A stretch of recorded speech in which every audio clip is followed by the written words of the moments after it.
KTM സംഘടിപ്പിക്കുന്ന പ്രഥമ wedding and mice conclave August 14 മുതൽ കൊച്ചിയിൽ. സംസ്ഥാന സർക്കാരിന്റെ സഹകരണത്തോടെ കേരള ട്രാവൽ മാർട്ട് ആഗസ്റ്റിൽ നടത്തുന്ന പ്രഥമ wedding and mice conclave August 14 മുതൽ 16 വരെ കൊച്ചിയിൽ നടക്കും. വെഡിംഗ് ആൻഡ് മൈസ് ടൂറിസം രംഗത്തെ സാധ്യതകൾ പൂർണ്ണമായും ഉപയോഗപ്പെടുത്തുന്നതിനും രാജ്യത്തെ വെഡിംഗ് മൈസ് ടൂറിസം ഹബ്ബാക്കി കേരളത്തെ മാറ്റുകയുമാണ് കോൺക്ലേവിന്റെ ലക്ഷ്യമെന്ന് KTM ഭാരവാഹികൾ കൊച്ചിയിൽ വാർത്താസമ്മേളനത്തിൽ അറിയിച്ചു. രംഗത്തുള്ള മുന്നേറ്റം പല കോർപ്പറേറ്റ് കമ്പനികളും വർക്ക് ഫ്രം ഹോം പ്രോത്സാഹിപ്പിക്കുന്നതോടൊപ്പം തങ്ങളുടെ വർക്ക് ഫോഴ്സിന്റെ മാനസികവും ശാരീരികവുമായ ആരോഗ്യ സംരക്ഷണത്തിനായി ഇൻസെന്റീവ് ടൂർ പ്രോഗ്രാമുകൾ ധാരാളമായി സംഘടിപ്പിച്ചു വരുന്നുണ്ട്. കൂടാതെ മൈസ് പ്രോഗ്രാമുകളുടെ ഭാഗമായി ഒട്ടനവധി സമ്മേളനങ്ങൾ ഇക്കാലയളവിൽ സംഘടിക്കപ്പെടുന്നുണ്ട്. പ്രകൃതി ഭംഗിയും സാങ്കേതിക സൗകര്യങ്ങളും മറ്റടിസ്ഥാന സൗകര്യങ്ങളും ഏറെയുള്ള കേരളത്തിന് ഈ മേഖലയിൽ വലിയ സാധ്യതകളാണ് നാം കാണുന്നത്.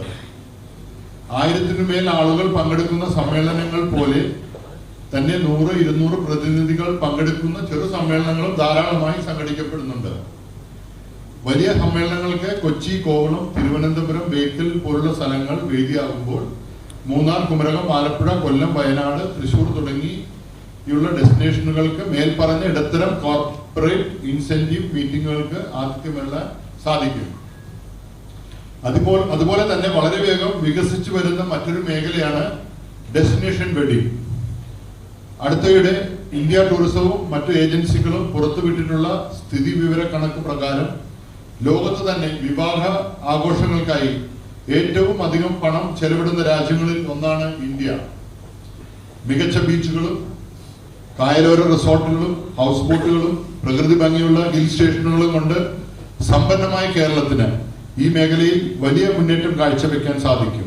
ഓഗസ്റ്റ് 14 വൈകിട്ട് 5-ന് ബോൾഗാട്ടിയിലെ ഗ്രാൻഡ് ഹയാത്തിൽ സംസ്ഥാന വ്യവസായ കയർ നിയമവകുപ്പ് മന്ത്രി P. രാജുവിന്റെ അധ്യക്ഷതയിൽ നടക്കുന്ന ചടങ്ങിൽ ടൂറിസം പൊതുമരാമത്ത് വകുപ്പ് മന്ത്രി PM മുഹമ്മദ് റിയാസ് സമ്മേളനം ഉദ്ഘാടനം ചെയ്യും. ധനമന്ത്രി KN ബാലഗോപാൽ മുഖ്യാതിഥിയായിരിക്കും. 15-16 തീയതികളിൽ കൊച്ചിയിലെ ലേ മെറിഡിയനിലാണ് വാണിജ്യ കൂടിക്കാഴ്ചകളും പ്രദർശനങ്ങളും നടക്കുന്നത്. രാജ്യത്തിനകത്തും പുറത്തുനിന്നുമായി ഇതിനകം 610-ലേറെ ബയർ രജിസ്ട്രേഷൻ പൂർത്തിയായി. വരും ദിവസങ്ങളിൽ കൂടുതൽ രജിസ്ട്രേഷൻ ഉണ്ടാകുമെന്നും സൊസൈറ്റി അറിയിച്ചു. രാജ്യത്തിനകത്ത് നിന്ന് 545 ബയർമാരും വിദേശത്ത് നിന്ന് 65 ബയർമാരുമാണ് ഇതുവരെ രജിസ്റ്റർ ചെയ്തിട്ടുള്ളത്. UAE, UK, Germany, USA, Australia, Brazil, Canada, Hungary, Israel, Italy, Malaysia, Oman, Poland, Romania, Russia, Singapore, ദക്ഷിണ കൊറിയ, ശ്രീലങ്ക, തുർക്കി, യുക്രൈൻ, വിയറ്റ്നാം തുടങ്ങിയ രാജ്യങ്ങളിൽ നിന്ന് പ്രതിനിധികളെത്തും. രാവിലെ 9:30 മുതൽ വൈകിട്ട് 5:30 മണി വരെയുള്ള വാണിജ്യ കൂടിക്കാഴ്ചകൾക്ക് പുറമെ ഈ രംഗത്തെ അന്താരാഷ്ട്ര വിദഗ്ധർ പങ്കെടുക്കുന്ന സെമിനാറുകളും നടക്കും. News bureau, Kochi.